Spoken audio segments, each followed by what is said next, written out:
बिस्मिल्लाहिर्रहमानिर्रहीम। आज के इस वीडियो में हम एंडोप्लाज्मिक रेटिकुलम को पढ़ेंगे, इसकी हिस्टोलॉजिकल पॉइंट ऑफ व्यू से भी और बायोकेमिस्ट्री पॉइंट ऑफ व्यू से भी, और कुछ इसके जनरल इन्फॉर्मेशन है।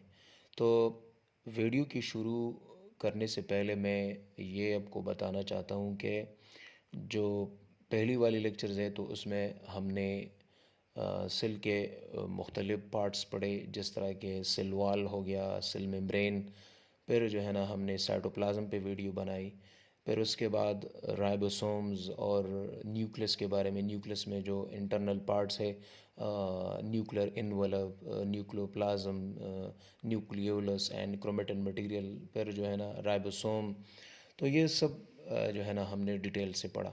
अब जो हम शुरू करते हैं सीरीज़ ऑफ लेक्चर्स, वो है एंडो मेम्ब्रेनियस सिस्टम।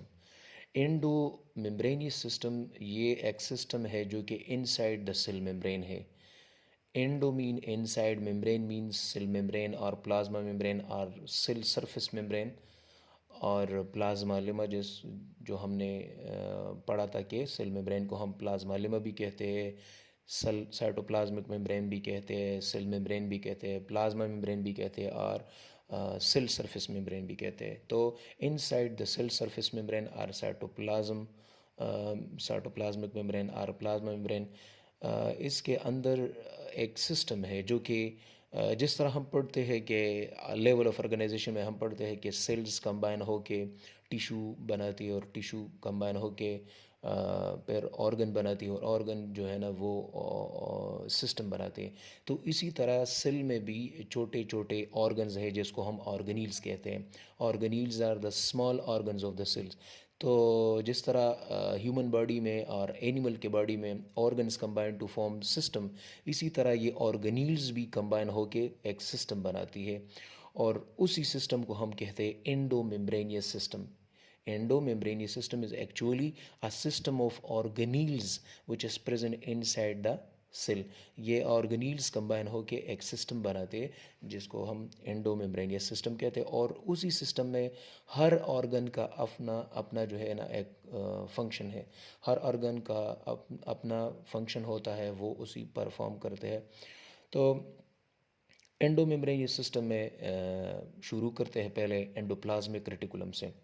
तो एंडोप्लाज्मिक रेटिकुलम अगर इसके नाम को देखा जाए तो ये 3 लफ्ज़ों का मजमुआ है। जिस तरह के endoplasmic reticulum, endo mean inside, plasm mean cytoplasm और फ्लूइड, और रेटिकुलम मीन नेटवर्क। तो सिंपल हम इस तरह कह सकते हैं कि it is a network which is present inside the cytoplasm. It is a network which is present inside the cytoplasm. अब बात इस पे आती है कि नेटवर्क किस चीज़ का नेटवर्क। हमने तो जाहिर नहीं किया ना, वाज़ेह नहीं किया कि network of what.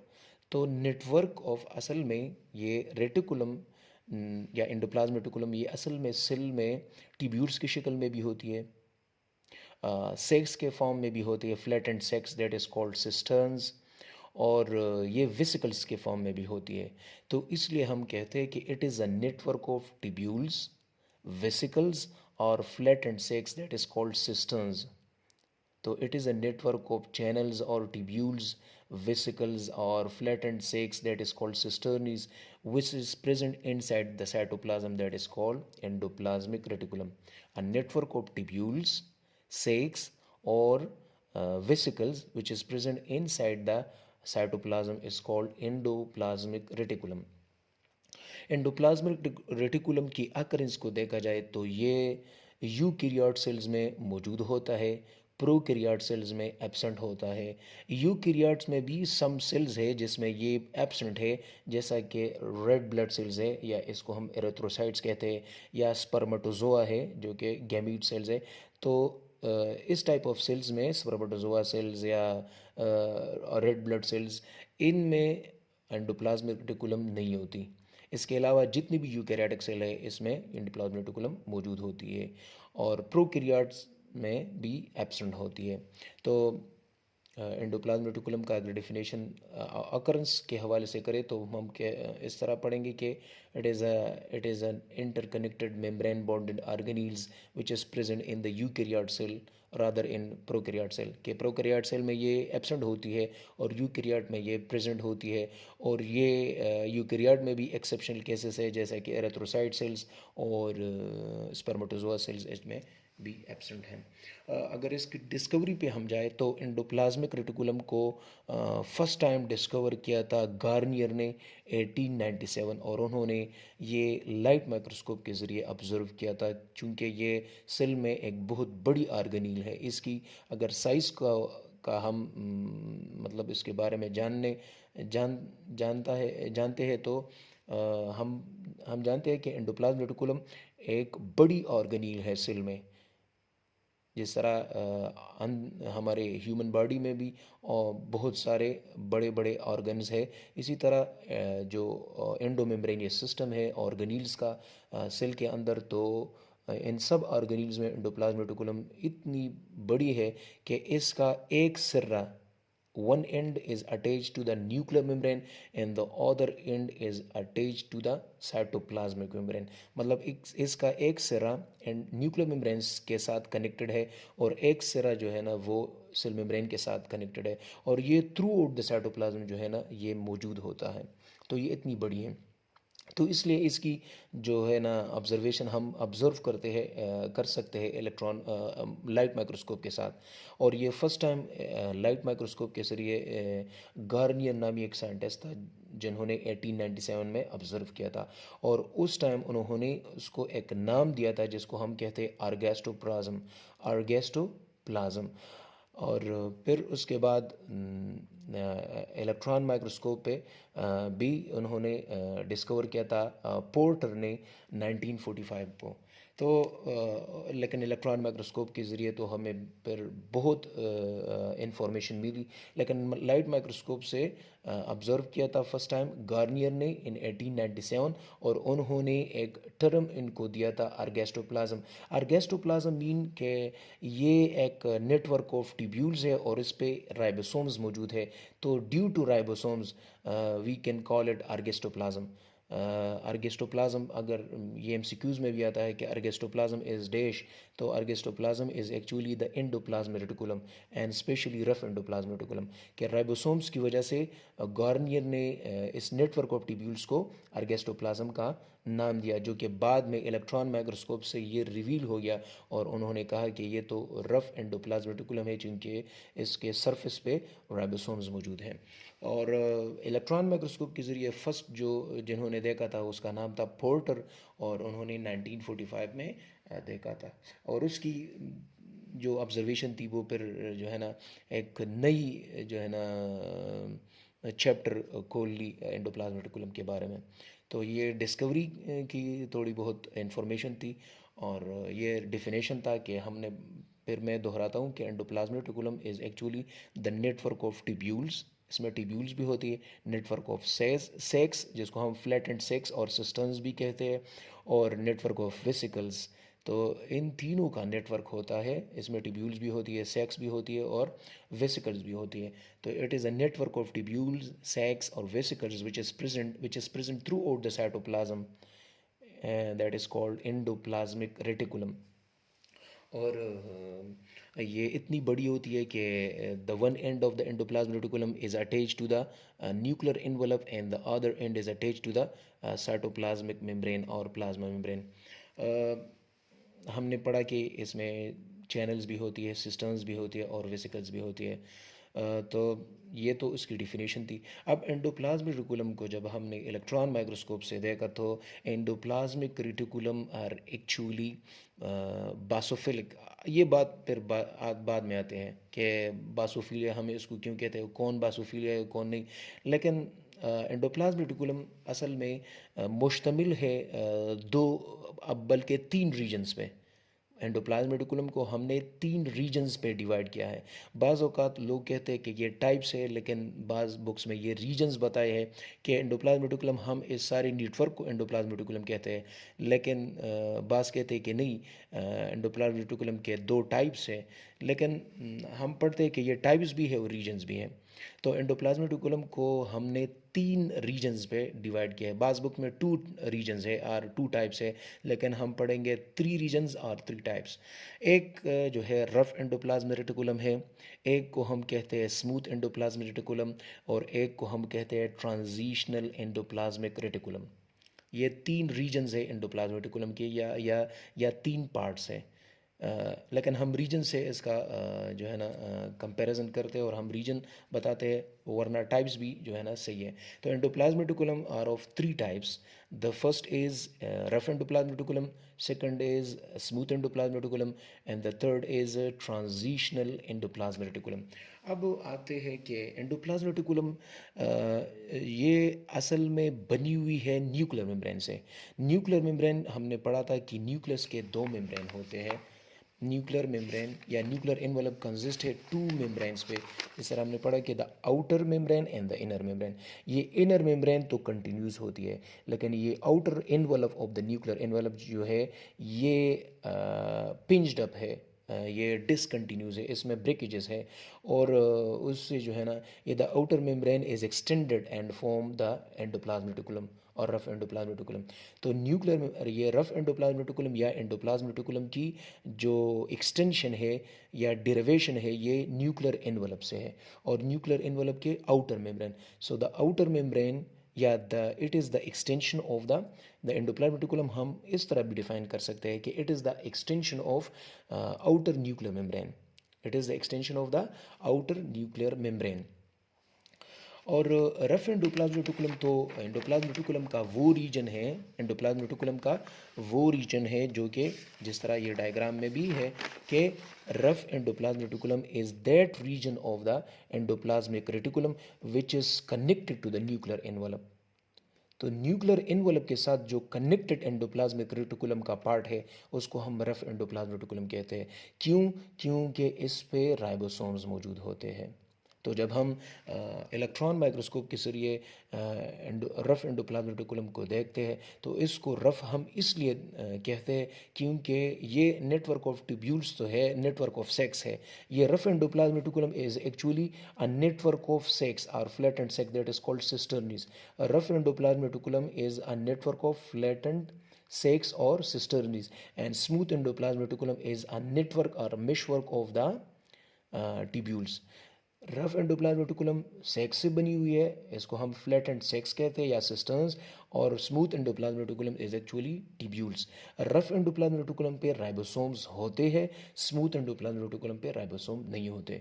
Rough endoplasm reticulum stand लेता है क्योंकि इस पे राइबोसोम्स मौजूद होते हैं, और राइबोसोम्स में राइबोसोमल आरएनए होती है।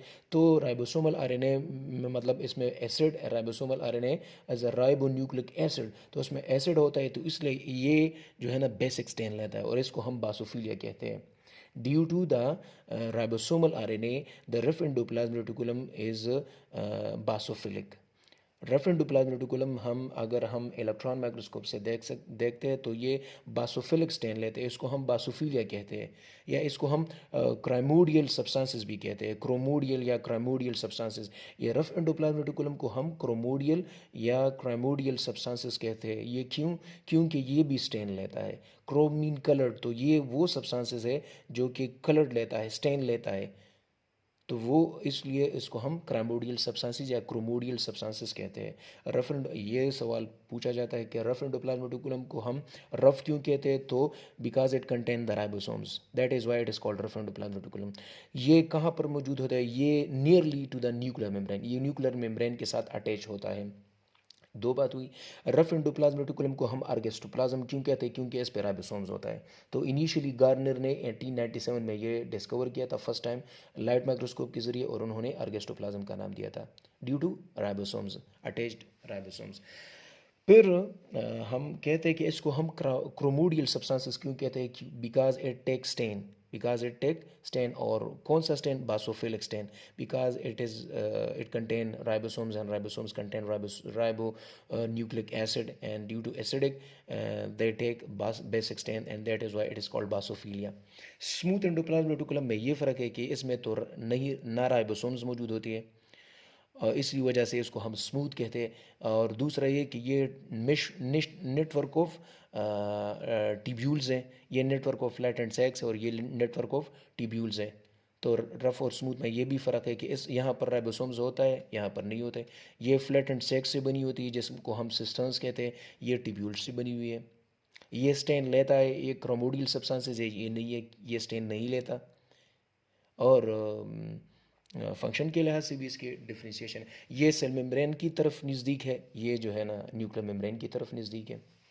तो फिर हम पढ़ेंगे कि लेकिन जो मेन पार्ट्स है वो दो है, लेकिन इसमें एक तीसरा पार्ट भी है, तीसरा रीजन भी है जिसको हम ट्रांजिशनल एंडोप्लाज्म रेटिकुलम कहते हैं। तो ये बात थी कि the rough endoplasm reticulum under the electron microscope, rough endoplasm reticulum is seen to exist in the form of stacks और फ्लैट एंड मेम्ब्रेन। जिस तरह हमने पढ़ा कि rough endoplasm reticulum flat and stacks और सिस्टर्न से बनी हुई है, और smooth endoplasm reticulum network of tubules से बनी हुई है, और it is connected to the nuclear envelope and they contain ribosomes. Ribosomes single भी होती है और पोली राइबोसोम्स की शक्ल में भी होती है, मतलब पोलीसोम्स की शक्ल में भी होती है। और ये बासोफिलिक है क्योंकि इस पे राइबोसोम्स मौजूद है, और राइबोसोम जो है ना राइबोसोमल आरएनए से बना हुआ है, और due to ribosomal RNA means it is acidic and they take basic stain, that is why it is called basophilia. और रफ एंडोप्लाज्म रेटिकुलम की जो अक्रेंस है, डिस्ट्रीब्यूशन है, वो डिपेंड करती है सेल के टाइप पे या सेल के जो है ना फिजियोलॉजिकल स्टेट पे, कि सेल का फंक्शन क्या है। मतलब आया वो सेल जो है ना वो एंजाइमेटिकली या प्रोटीन सिंथेसिस में मदद करती है कि नहीं। नो मतलब डिपेंड करता है सेल के टाइप पे कि कौन सी टाइप ऑफ सेल है, और physiological state of the cell पे डिपेंड करता है द रफ एंडोप्लाज्म रेटिकुलम के जो डिस्ट्रीब्यूशन है। क्योंकि हम ये पढ़ते हैं कि रफ एंडोप्लाज्म रेटिकुलम और स्मूथ एंडोप्लाज्म रेटिकुलम ये वेरीज करता है। बाज़ सेल्स में स्मूथ एंडोप्लाज्म रेटिकुलम ज़्यादा होता है, बाज़ सेल में रफ एंडोप्लाज्म रेटिकुलम ज़्यादा होता है। अब जो हमने पढ़ा कि रफ एंडोप्लाज्म रेटिकुलम या स्मूथ एंडोप्लाज्म रेटिकुलम, ये इसकी डिस्ट्रीब्यूशन या इसकी नंबरिंग डिपेंड करती है टाइप ऑफ द सेल पे और physiological state of the cell पे डिपेंड करती है। मतलब रफ एंडोप्लाज्म रेटिकुलम क्योंकि हम पढ़ते हैं कि rough endoplasm reticulum help in protein synthesis, वो क्योंकि प्रोटीन सिंथेसिस में इसलिए मदद करती है क्योंकि इस पे राइबोसोम्स मौजूद होता है।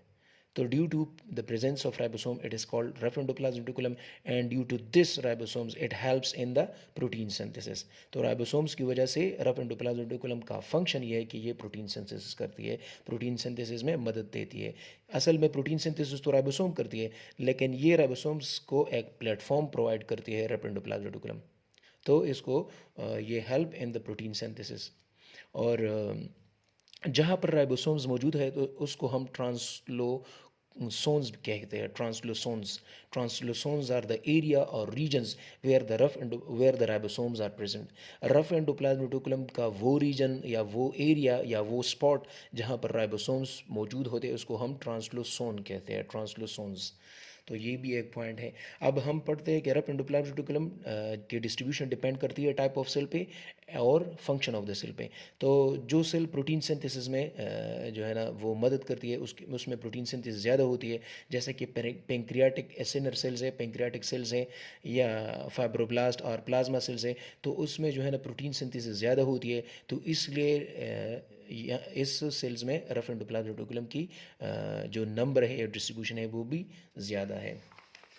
दूसरा जो हम पढ़ते हैं कि मतलब it help in the protein synthesis, मतलब ये प्रोटीन सिंथेसिस, तो प्रोटीन बनेगा किस तरह मैसेंजर आरएनए से।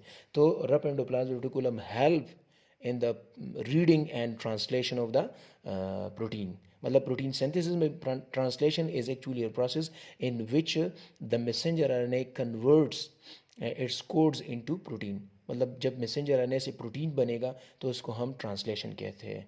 तो rough endoplasmic reticulum help in the translation, in the process of translation means it helps in the protein synthesis, जिस तरह हमने पढ़ा। और इसके साथ साथ ये लाइसोसोमल एंजाइम्स भी बनाती है, इसके सिंथेसिस में भी काम करती है। तो ये लाइसोसोमल एंजाइम्स और ये सिक्रीटरी प्रोटीन, ये बाज़ औक़ात ये जो सिस्टर्न्स है रफ एंडोप्लाज्मिक रेटिकुलम के जो फ्लैट एंड सेक्स है या सिस्टर्न्स है उसमें एब्जॉर्ब होती है, और ये वहाँ से जो है ना उस वहाँ पर ये गाइड होती है और guided to the Golgi complex. तो ये फिर जो जो सिक्रीटरी प्रोटीन्स है और जो एंजाइम्स है ये अंडर द सिस्टम्स ये एब्जॉर्ब होती है, और इसी वजह से हम कहते हैं कि जो जो proteins endoplasmic reticulum rough endoplasmic reticulum पे बनते हैं, जो रफ एंडोप्लाज्मिक रेटिकुलम पे प्रोटीन बनते हैं, तो वो प्रोटीन्स सेल के यूज़ के लिए नहीं होता बल्कि सेल के बाहर एक्सक्रीट होती है। और जो फ्रीली साइटोप्लाज्मिक राइबोसोम्स है वो जो प्रोटीन बनाती है वो सेल की यूज़ के लिए बनाती है। तो ये एक बात यहाँ पर भी क्लियर होती है कि जो प्रोटीन्स रफ एंडोप्लाज्मिक रेटिकुलम पे बनते हैं या जो सिक्रीटरी एंजाइम्स होते हैं वो जो है ना अन सिस्टम्स के अंदर दाखिल होती है, मीन ऑब्जर्व होती है और isolate from the cytoplasmic content, ये साइटोप्लाज्मिक कंटेंट से अलहदा होता है। और ये under the systems of the rough endoplasmic reticulum ये गाइड होती है और guided to the lysosomes.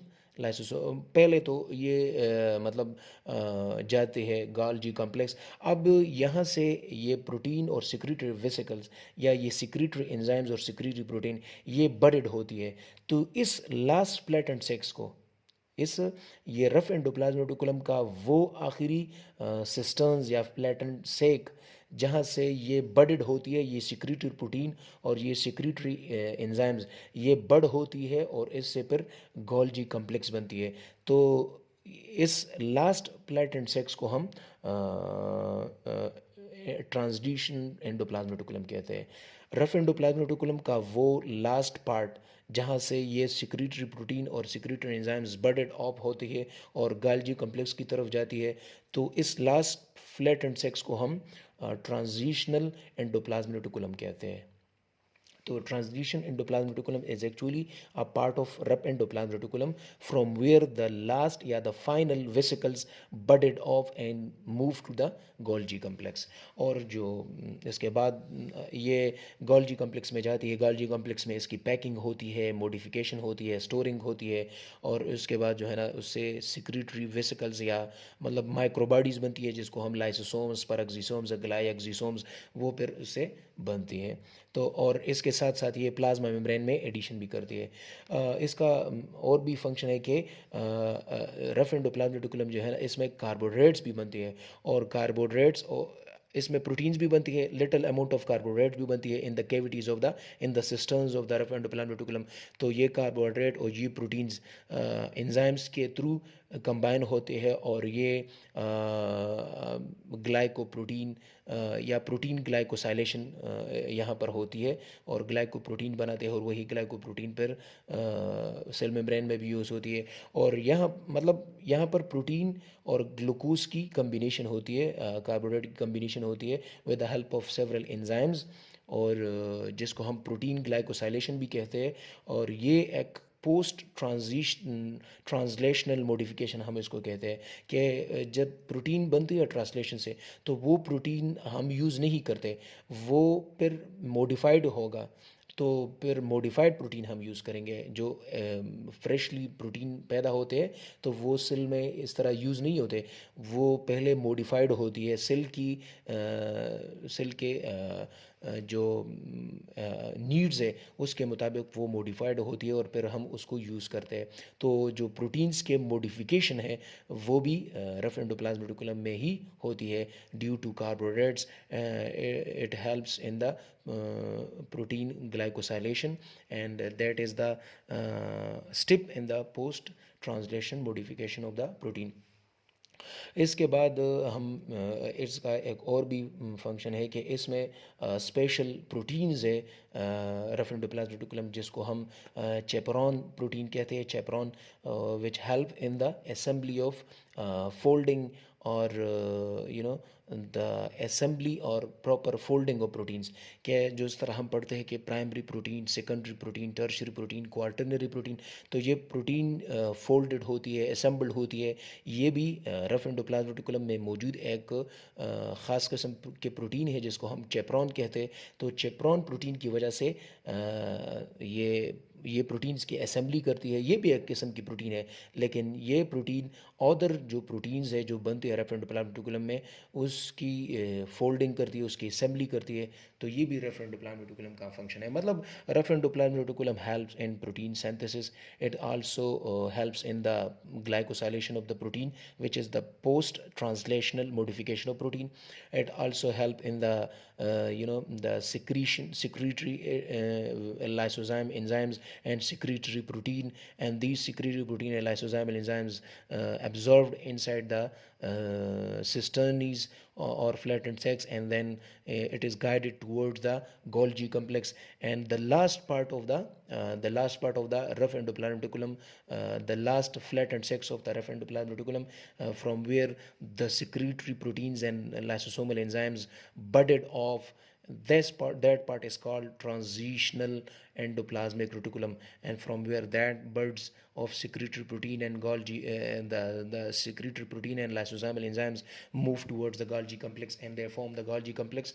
So ये transition एंडोप्लाज्मिक रेटिकुलम की बात थी। फिर आते हैं स्मूथ एंडोप्लाज्मिक रेटिकुलम। तो पहला जो है ना रफ एंडोप्लाज्मिक रेटिकुलम हमने पढ़ा, फिर गोल्जी, फिर ट्रांजिशनल एंडोप्लाज्मिक रेटिकुलम, और फिर जो है ना हम पढ़ते हैं स्मूथ एंडोप्लाज्मिक रेटिकुलम। तो इसके नाम से भी ज़ाहिर है कि स्मूथ है, मतलब वो रफ क्यों था, क्योंकि उस पर राइबोसोम थे। ये स्मूथ क्यों है, क्योंकि इस पर राइबोसोम नहीं है। और एक जो है ना ये टिब्यूल्स की शक्ल में होती है, और वो जो है ना वो फ्लैट एंड सेक्स की शक्ल में होती है। ये स्टेन नहीं लेता, वो स्टेन लेता, इसलिए उसको हम क्रोमोडियल सब्सटेंसेस भी कहते हैं। इसको हम क्रोमोडियल सब्सटेंसेस नहीं कहते, क्योंकि ये एक्चुअल स्टेन, मतलब स्टेनिंग प्रोसेस, ये स्टेनिंग नहीं लेती। इसके अलावा ये भी जो है ना इसकी जो डिस्ट्रीब्यूशन है वो भी डिपेंड करती है द टाइप ऑफ सेल पे और फंक्शन ऑफ द सेल पे।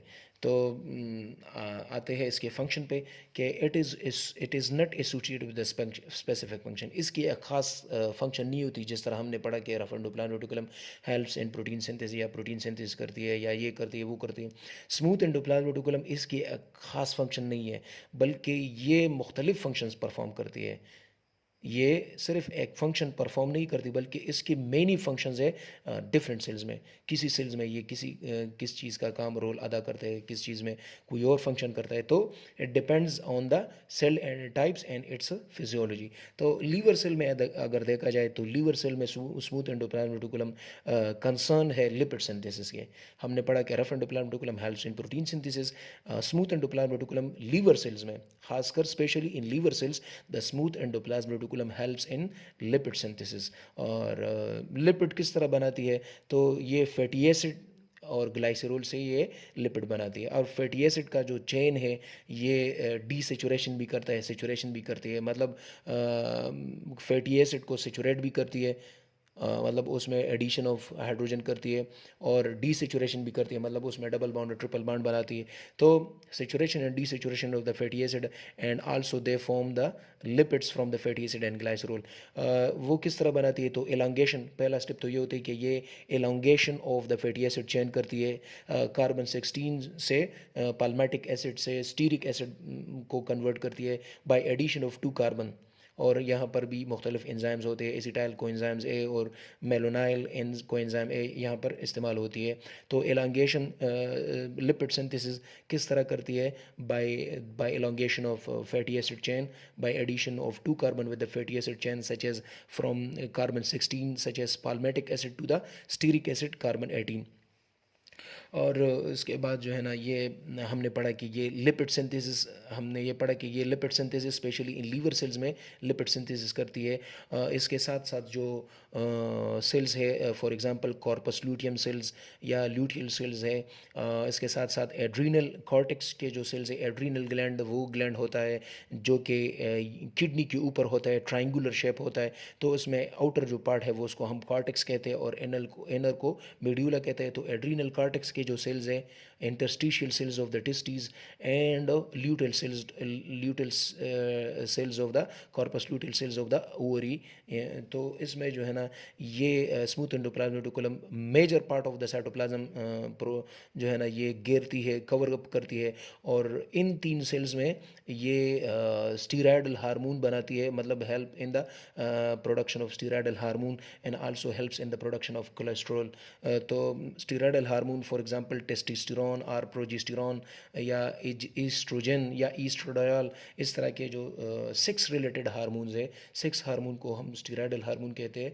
जो majority of the sex hormone जैसे कि estrogen, estradiol, progesterone, testosterone, androgens, ये सारे जो है ना ये स्टीरॉयडल हार्मोन्स हैं और ये मुख्तलिफ सेल्स में बनते हैं। और ये स्मूथ एंडोक्राइन रेटिकुलम का एक फंक्शन है कि ये स्टीरॉयडल हार्मोन बनाती है। इसके साथ साथ कोलेस्ट्रॉल भी बनाती है, मुख्तलिफ एंजाइम्स उसमें फंक्शन करती है। फॉर एग्जांपल HMG को हम हाइड्रोक्सी मीथाइल ग्लूट्राइल को एंजाइम ए, ये एक स्पेशल एंजाइम है जो कि रिडक्टेज करती है, मुख्तलिफ चीज़ों की रिडक्शन करती है, उससे कोलेस्ट्रॉल बनाती है। और इसके साथ साथ मतलब एक फंक्शन तो लिपिड सिंथेसिस हो गया, दूसरा फंक्शन जो है वो production of steroid hormone and cholesterol, तीसरा फंक्शन ये है कि इन द गैस्ट्रिक ग्लैंड्स, जो कि स्टमक में जो जितने ग्लैंड होते हैं गैस्ट्रिक ग्लैंड्स, तो उसमें जो सेल्स होते हैं उसमें जो स्मूथ एंडोप्लाज्म रेटिकुलम होती है। तो गैस्ट्रिक ग्लैंड्स के जो उसमें मौजूद स्मूथ एंडोप्लाज्म रेटिकुलम का फंक्शन ये है कि ये क्लोराइड जो आयंस है उसकी लेवल को जो है ना according to the needs, according to the requirements, उसकी कंसनट्रेशन को बरकरार करती है क्लोराइड आयंस को for the synthesis of HCl। तो वहाँ पर ये HCl बनाने में मदद देती है गैस्ट्रिक ग्लैंड्स में। जो स्ट्राइएटेड मसल्स है या स्केलेटल मसल्स है, स्केलेटल मसल्स हम उस मसल्स को कहते हैं जो कि अटैच होती है टू द स्केलेटन, उस इसलिए इसको हम या attach to the bones, that is why it is called skeletal muscles. और स्केलेटल मसल्स में स्मूथ एंडोप्लाज्म रेटिकुलम को हम सार्कोप्लाज्मिक रेटिकुलम भी कहते हैं। सार्कोप्लाज्म रेटिकुलम बाज़ औक़ात बाज़ टीचर कहते हैं कि हम स्मूथ एंडोप्लाज्म रेटिकुलम को सार्कोप्लाज्म रेटिकुलम कहते हैं, लेकिन ये गलत है। Smooth endoplasm reticulum specially in the skeletal muscles we can call it sarcoplasmic reticulum. और वहाँ पर ये कैल्शियम की रिलीज़ में मदद करती है और मतलब releasing and absorption of the calcium में मदद करती है। तो उसकी वजह से contraction and relaxation of the muscle होती है, तो वहाँ पर ये रोल अदा करता है। इसके अलावा स्मूथ एंडोप्लाज्म रेटिकुलम के साथ जो है ना मुख्तलिफ साइटोक्रोम्स होते हैं, जैसा कि P450 एक साइटोक्रोम है जो कि स्मूथ एंडोप्लाज्म रेटिकुलम के आउटर सरफेस पे अटैच है। और ये जो है ना जीनोबायोटिक मेटाबॉलिज्म में अहम किरदार अदा करती है। जीनोबायोटिक मेटाबॉलिज्म असल में एक स्पेशल टाइप ऑफ मेटाबॉलिज्म है कि उसमें जो लाइफोफिलिक सब्सटेंसेस है, जो कि लिपिड डिसॉल्विंग सब्सटेंसेस है, वो कन्वर्ट होती है हाइड्रोफिलिक सब्सटेंसेस में, ताकि इसकी जो एक्सक्रीशन है वो इजीली हो जाए। तो इसको हम जीनोबायोटिक मेटाबॉलिज्म कहते हैं। इसके साथ साथ ये ड्रग्स जो जितनी भी ड्रग्स है उसकी टॉक्सिसिटी को ख़त्म करती है, मतलब ड्रग डिटॉक्सिफिकेशन करती है। उसके स्मूथ एंडोप्लाज्म रेटिकुलम की लूमेन में मुख्तलिफ एंजाइम्स होते हैं जो कि ड्रग्स डिटॉक्सिफिकेशन करते हैं। और ये किस्म के जो एंजाइम्स है ये लीवर सेल्स के जो स्मूथ एंडोप्लाज्म रेटिकुलम है वहाँ पर ज़्यादा मकदार में मौजूद होते हैं।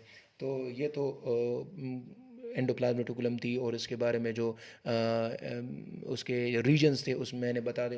अब जो आते हैं इसके डायग्राम पे, जो कि मैंने शुरू में आपको दिखाया था कि rough endoplasm reticulum is actually the extension of the nuclear envelope, and It is a network of tubules or flattened sac that is called cisternae, or it is a vesicles which is present throughout the cytoplasm, that is called endoplasmic reticulum. Its one end is attached to the nuclear envelope and the other end is attached to the cell membrane or cell surface membrane. It is a very large organelle and it is associated with the transport. Main जो इसका काम है ये transport करती है into the और out of the cell. तो ये ट्रांसपोर्ट मीडियम भी प्रोवाइड करती है और उसके साथ साथ इसका अपना एक ख़ास फंक्शन भी होता है। तो जो एंडोप्लाज्मिक रेटिकुलम का वो रीजन जो कि न्यूक्लियर एनवलप के करीब है उसको हम रफ़ एंडोप्लाज्मिक रेटिकुलम कहते हैं, क्योंकि और इसको रफ़ एंडोप्लाज्मिक रेटिकुलम इसलिए कहते हैं क्योंकि इस पर राइबोसोम्स मौजूद होते हैं। That is Y rough endoplasmic reticulum को हम ग्रेनुलर एंडोप्लाज्मिक रेटिकुलम भी कहते हैं। Rough endoplasmic reticulum is also called granular endoplasmic reticulum because it contain granules of the ribosomes. और जो स्मूथ एंडोप्लाज्मिक रेटिकुलम है इसको हम ए ग्रेनुलर एंडोप्लाज्मिक रेटिकुलम भी कहते हैं। तो ये भी इसका एक नाम है। और rough endoplasmic reticulum towards the nuclear membrane है और smooth endoplasmic reticulum towards the cell membrane है। इस पर राइबोसोम्स मौजूद होते हैं, इस पर नहीं होते। ये फ्लैट एंड सेक्स की शक्ल में होती है और जिसको हम सिस्टर्न्स, इसका ट्यूब्यूल शक्ल में होती है, इसका ल्यूमेन होता है, इसमें सिस्टर्न्स होता है, इसमें ल्यूमेन होते हैं। और ये प्रोटीन सिंथेसिस में मदद करती है, ये प्रोटीन सिंथेसिस में मदद नहीं करती बल्कि ये लिपिड सिंथेसिस में मदद करती है। ये ड्रग डिटॉक्सिफिकेशन में भी मदद करती है। ये जो है ना सिक्रीटरी एंजाइम्स और सिक्रीटरी प्रोटीन बनाती है और वहाँ से हम और जिसकी वजह से ये सेल मेम्ब्रेन और लाइसोसोम्स की जो है ना एंजाइम्स बनाती है और गाल्जी अपरेटस की तरफ जो है ना सप्लाई भी करती है। तो ये फिर हम पढ़ते हैं कि यहाँ पर एक और रीजन भी है जिसको हम ट्रांजिशनल एंडोप्लाज्मिक रेटिकुलम कहते हैं। ये रफ़ और स्मूथ एंडोप्लाज्मिक रेटिकुलम, इसके अलावा एक और रीजन भी है जिसको हम ट्रांजिशनल एंडोप्लाज्मिक रेटिकुलम कहते हैं। Transitional endoplasmic reticulum rough endoplasmic reticulum का वो लास्ट पार्ट है, लास्ट सिस्टर्न्स है, लास्ट फ्लैटेंड सैक है, जहाँ से सिक्रीटरी प्रोटीन और सिक्रीटरी एंजाइम जो है ना वो वेसिकल्स की शक्ल में बडेड ऑफ होती है तो और गाल्जी कम्प्लेक्स की तरफ जाती है। तो ये लास्ट फ्लैट एंड सेक्स, इसको हम ट्रांजिशन एंडोप्लाज्मिक रेटिकुलम कहते हैं। तो ये एंडोप्लाज्मिक रेटिकुलम का एक ब्रीफ ओवरव्यू था। तो होप सो कि आप इस लेक्चर को आपने एंजॉय किया होगा और इसके साथ साथ आप बस सिर्फ ये करें कि आप हमारे जो फेसबुक पेज है उसको फॉलो करें, उसको लाइक भी करें, उसको अपने वीडियोस को अपने दोस्तों के साथ शेयर भी करें और जो हमारा यूट्यूब चैनल है उसको भी सब्सक्राइब करें। और जितनी भी आपकी क्वेश्चंस होते हैं, सवालात होते हैं, वो आप मुझे कमेंट भी कर सकते हैं, इनबॉक्स भी कर सकते हैं। और बस अपनी दुआओं में याद रखिए और इंशाल्लाह नेक्स्ट वीडियो में हम एक नए टॉपिक के साथ फिर आपके खिदमत में हाज़िर होंगे। तब तक के लिए हमें इजाज़त दे दें। अस्सलाम।